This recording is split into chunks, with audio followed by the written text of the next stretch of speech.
WhatsApp, the messaging service, and then Facebook, its parent company, and then Twitter, and then Google all said that they are pausing requests for user data in Hong Kong after the new national security law has been imposed. TikTok later said, given the recent developments in the city, it would pull its app from Google and Apple app stores in Hong Kong. The stakes are high for these companies, and the new law is putting companies at a crossroads between free speech and business opportunities. Many of them said in statements that they need time to study the law and that they want their users to be able to feel safe.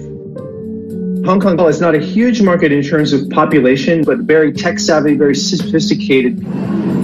We also saw in the last year, since there have been protests against China and against its extradition bill, that people are really taking to these services and using them very enthusiastically to express their political opinions. The internet has been essentially free and open and not censored in the way that it is in China. There's, of course, the Great Firewall, lots of strict censorship and surveillance. So far, none of that in Hong Kong.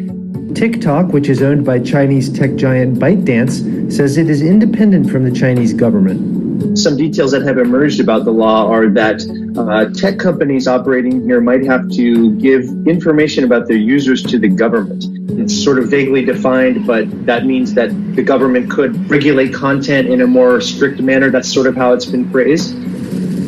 The day after these apps announced their plans to suspend processing user data requests, Hong Kong's leader, Carrie Lam, said the law doesn't undermine people's freedoms. The law respects and protects human rights as provided for under the Basic Law.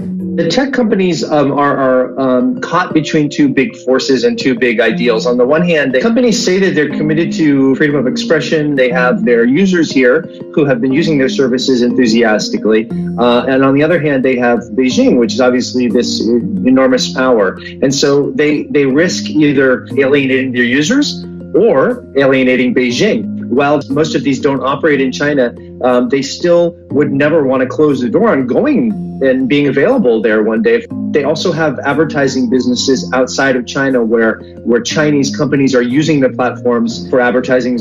But I think the larger issue may be the risk, the political risk, is that they could appear to people in the West as having caved to the demands of China in a small but crucial market where people are essentially fighting against this force that people in the West would say you need to empower them to do that.